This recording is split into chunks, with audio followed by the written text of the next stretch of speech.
Aunque tengan un abordaje comunitario, se piensa el caso. Aunque tenga un abordaje grupal, se piensa el caso. Y se mete mucha gente juntita en un dispositivo grupal. ¿Sí? Entonces, lo que quiero decir es que no son las técnicas, digamos, con las que intervenimos, las acciones que desarrollamos, sino que es la orientación con la cual las utilizamos lo que tenemos que empezar a hacer explícito en los procesos de intervención. Porque lo que se produce sino es como un proceso de ramificación, ¿no? Como si tenemos un puntito, podemos pasar a la siguiente que les quiero mostrar un arbolito.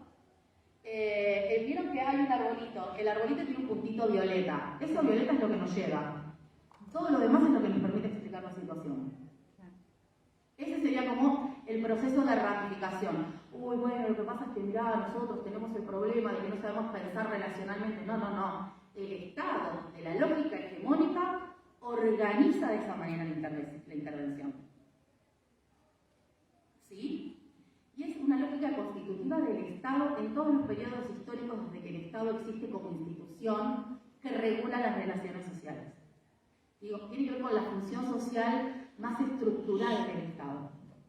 Después aparecen modificaciones en cómo eso se expresa coyunturalmente en función de cada periodo histórico, en función de cómo se da la relación de luchas entre las necesidades y la búsqueda de satisfacción, con los recursos que existen. Digo, en un periodo de crisis y de precarización de la vida con la que nos encontramos, una de las primeras cosas que pasa es que los recursos no alcanzan. Tenemos la sensación de que los recursos nunca alcanzan. Pero en este periodo, donde se recortan recursos y donde aumenta la demanda, es claro que los recursos alcanzan menos, es como más visible. Pero es una característica que ha transitado siempre la expresión del Estado.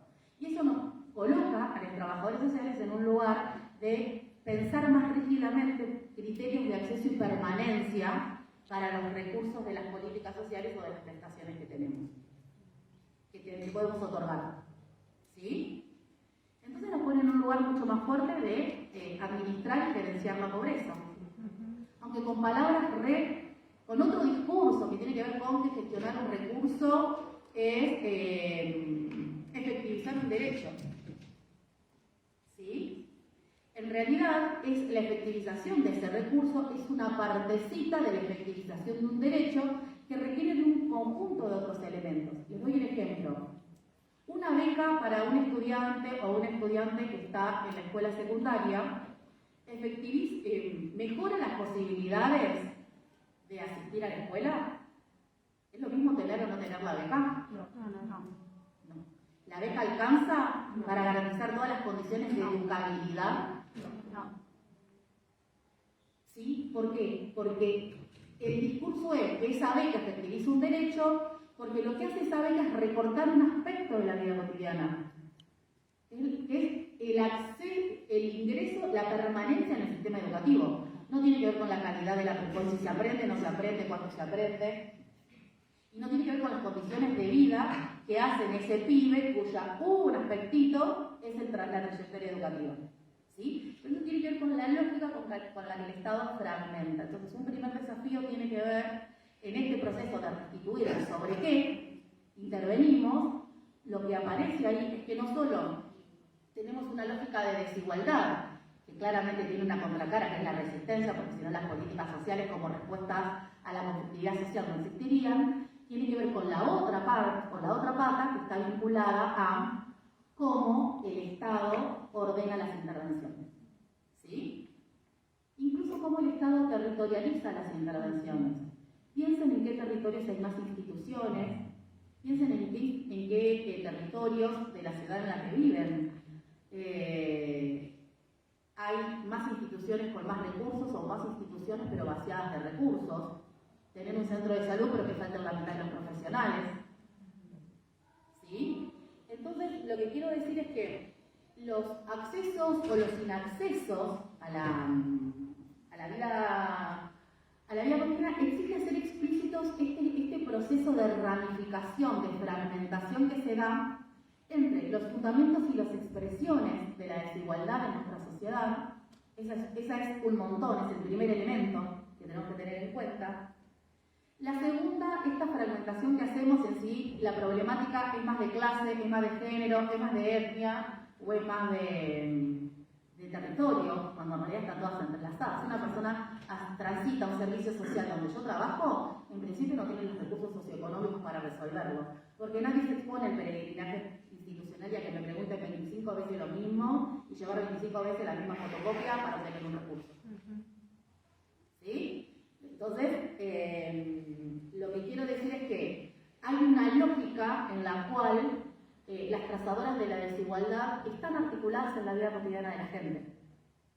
Si yo no reconstruyo esa unicidad analíticamente, es una toma de posición. Pero hagamos explícito que es una toma de posición. Y todo bien, digo, en el marco de la pluralidad, cada cual hace las tomas de posición que va considerando. Otra cuestión importantísima es que nosotros aprendemos en la universidad que los problemas son sociales. Y nos pasábamos diciendo que los problemas son sociales. Ahora los atendemos individualmente. Y si las estrategias que proponemos no funcionan, y bueno, la gente no se preocupa lo suficiente. No se esfuerza lo suficiente. Entonces, por eso, por más que nosotros hagamos cosas, la gente no sale de la situación que está. La gente no sale de la situación que está porque tenemos que, en el mundo tenemos el 98% de los recursos concentrados en el 1% de la población mundial. O sea, hay una característica así como, bueno.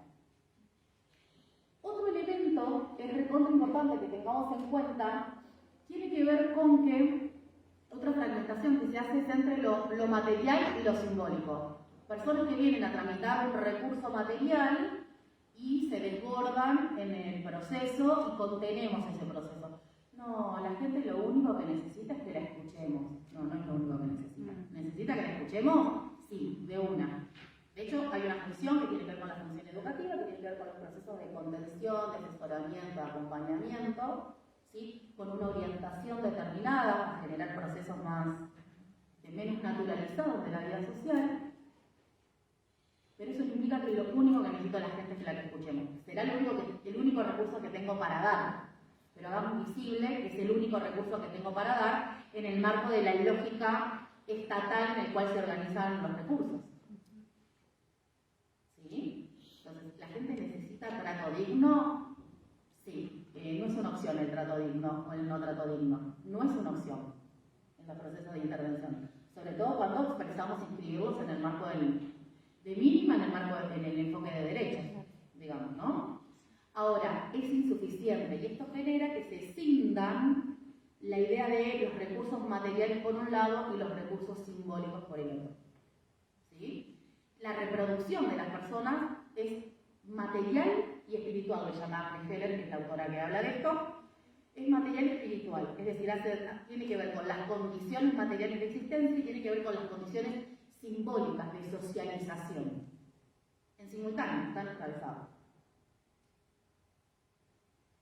Otra cosa tiene que ver con esto que ya les decía, con esta idea de que el Estado interviene de forma fragmentada generando recortes. Cada recorte es un programa o una política social y cada uno de esos atiende alguna parte, algún aspecto de algún derecho. Pero a nosotros nos pone en el lugar de que nos pone como en esta idea de que los trabajadores sociales efectivizamos derechos. Y se invisibilizan los recursos que tenemos para hacer efectivos esos derechos.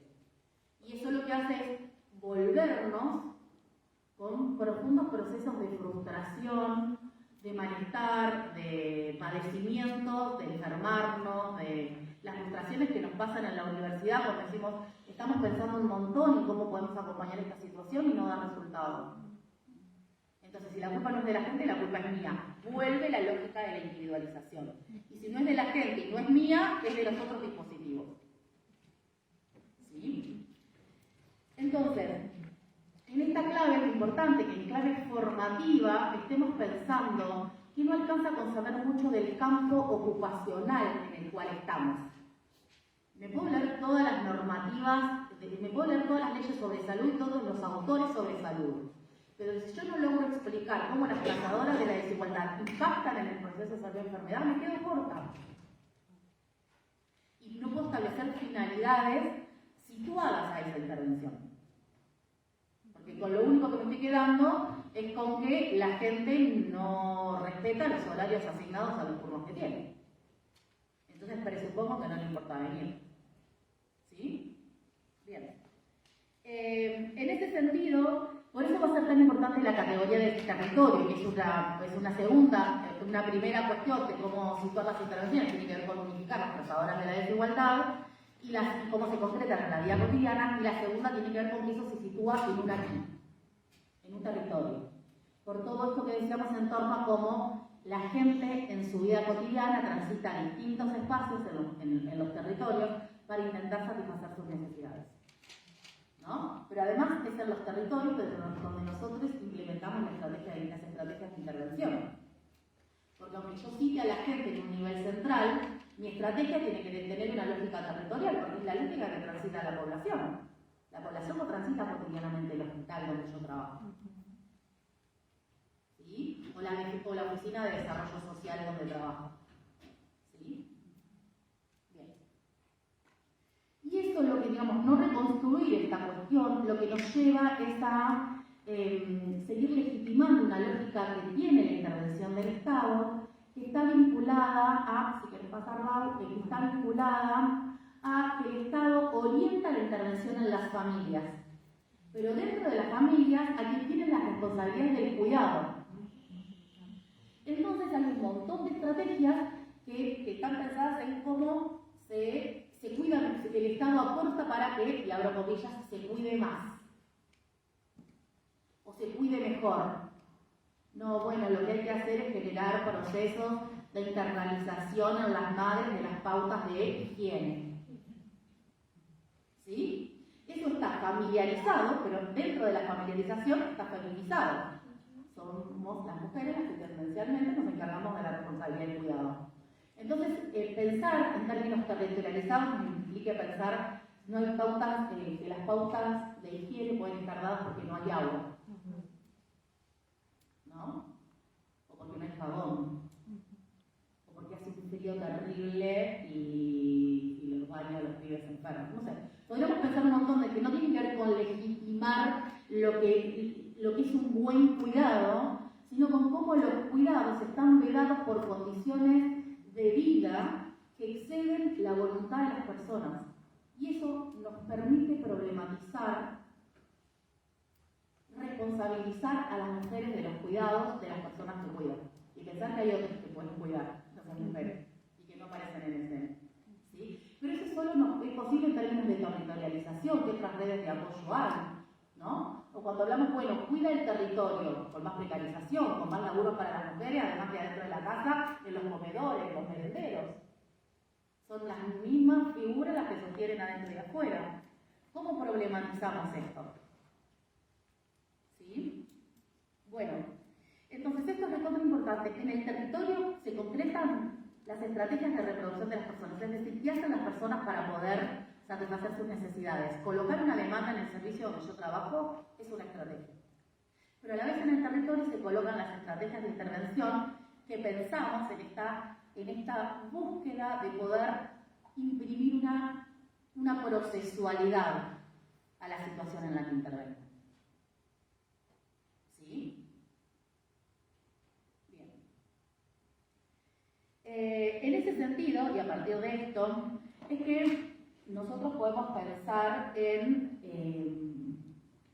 que hay una relación directamente proporcional, ¿sí?, entre vida cotidiana y proceso de intervención. Por eso la categoría de vida cotidiana es una categoría tan importante. Muchos autores dicen que es el horizonte de la intervención profesional. ¿Por qué es el horizonte de la intervención profesional? Porque en la vida cotidiana yo puedo identificar la forma en la que las personas organizan la satisfacción de sus necesidades o buscan garantizarlas. Y eso me permite trazar con qué recursos cuentan esas personas y con qué recursos no cuentan. ¿Sí? Entonces, por ejemplo, si no cuentan con el recurso de la lectoescritura, no puedo pensar como estrategia de intervención un folleto informativo en la puerta del servicio social donde trabajo.